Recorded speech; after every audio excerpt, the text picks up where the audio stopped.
श्रावक श्रेष्ठ चूल शतक की धनासक्ति का त्याग। संसार में रहने के लिए धन की आवश्यकता अनिवार्य है, क्योंकि धन के सामान खरीदा जाता है और सामान की जीवन में उपयोगिता है। फूटा ही सही, पर रोटी सेकने के लिए तवा तो चाहिए, और तवे के लिए चाहिए धन। इतना सब होते हुए भी सुख के लिए धन नहीं चाहिए। धन से सुख का दूर का भी संबंध नहीं। अधिक धन तो अधिक सामान, अधिक समृद्धि, पर साथ ही चिंता भी अधिक। इसीलिए जीवन में धन का उपयोग तो है, पर उसका महत्व नहीं है। धन से सब कुछ खरीदा जा सकता है, पर सुख नहीं खरीदा जा सकता। ये बात अलग है कि धनी भी सुखी हो, पर उसके सुख का कारण धन नहीं है, क्योंकि धन से कोसों दूर रहने वाले श्रमण मुनि, साधु संत आदि चिंता रहित, सुखी, शांति और आनंद में डूबे रहते हैं। इसके विपरीत धनी लोगों को चिंता से डूबा हुआ देखा गया है। लेकिन समाज की विडंबना ये है कि वह धन में ही सुख मानता है, यह तथा येन केन प्रकारेण अपना सारा समय धन बटोरने में ही लगाता रहता है।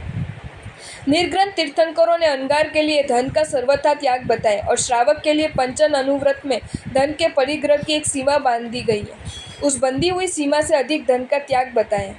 चूल शतक श्रमणोपासक महावीर का भक्त श्रावक था। उसने शरीर का मोह त्याग दिया था। स्त्री पुरुष आदि की आसक्ति भी उसमें नहीं थी, पर धन के प्रति लगाव उसमें था। लोभ पर वह काबू नहीं कर पाया था।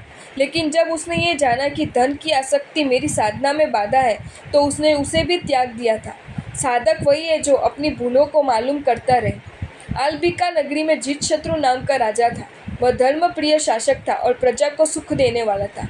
रम्य सुंदर आल्बिका नगरी के आसपास सर सरोवर और हरे भरे बाग भी थे। इन्हीं में शंखवन नाम का एक सुंदर और विस्तृत उद्यान था। आल्बिका नगरी में चूल शतक नाम का एक धनो व्यापारी रहता था। उसके पास 3 भागों में विभक्त 18 करोड़ सुवर्ण मुद्राएं थी। 10-10 हजार गायों की 6 गोकुल भी चूल शतक के पास थी। उसकी परम रूपवती बहुला नाम की पत्नी थी, जो सदा पति के अनुकूल रहती थी। एक बार भगवान महावीर अल्बिका नगरी में आए। श्रमण श्रमणियों का बहुत बड़े परिवार उनके साथ था। श्रमण श्रमणी संघ के साथ भगवान महावीर शंखवन नामक विशाल उद्यान में ठहरे। श्रमण संघ के संचालक गंधर्व इंद्रभूति गौतम थे, और श्रमणी संघ का संचालन आर्य चंदनबाला के हाथ में था। राजा प्रजा सभी महावीर की देशना सुनने शंखवन उद्यान पहुंच गए। चूल शतक भी पहुंचा। जीव का सच्चा स्वार्थ धन के प्रति प्रेम है, ये जान चूल शतक ने श्रावक के 12 व्रत अंगीकार कर लिए। बाद में उसकी पत्नी बहुला भी निर्मंथ ग्रंथ धर्म की श्राविका बन गई। धर्म की नैया में बैठ पति पत्नी भवसागर से पार जाने का प्रयास करने लगे। करोड़ों उपाय करने के बावजूद भी धर्म सेतु के बिना आज तक कौन पार हुआ है? कोई भी नहीं।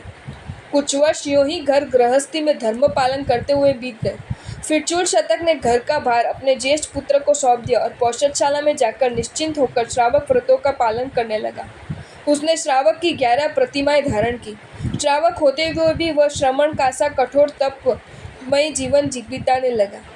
इसी क्रम में चूल शतक के जीवन में कैसा भी अवसर आया, तब जब उसने अपने हृदय में छिपी दुर्बलता का पता चला। अर्धरात्रि का समय था। चूल शतक ध्यान में डूबा हुआ था। तभी एक दैत्य प्रकट हुआ और उसने तरह तरह के लोभ प्रलोभन दिखाकर चूल शतक को धर्मपंथ से हटाना चाहा। फिर धमकियां दी, भय भी दिखाए, पर चूल शतक तस से मस नहीं हुआ। अड़िग अविचल ध्यान में डूबा रहा। अब तो दैत्य बहुत कद्र हुआ। वह उसके ज्येष्ठ पुत्र को ले आया और उसी के सामने उसके 7 टुकड़े कर दिए। इतना ही नहीं, चूल शतक के पुत्र के मांस खंड उबलते खोलते तेल में डाल दिए। पर धैर्य मूर्ति चूल शतक अब भी नहीं बोला। अब दैत्य ने वातावरण को रौद्र, विभत्स और करुण रस से युक्त कर दिया। पुत्रों की चीख पुकार, उनके रक्त का बहना हाहाकार मचा रहा था। दैत्य भयंकर गर्जन तर्जन कर रहा था, पर चूल शतक अब भी नहीं डिगा। दैत्य ने श्रावक को देह पीड़ा भी खूब दी, पर उसने सब कुछ सहन किया। 3 पुत्र उसके सामने मारे गए, पर वह हिला तक नहीं। अब दैत्य ने उसे पुनः नई धमकी दी। तू पापी और निर्दय है। पुत्र को मरता देखकर भी तू आसन से नहीं उठा। अब मैं तेरे धन को नष्ट कर दूंगा। तू भिखारी बनकर एक एक दाना मांगेगा।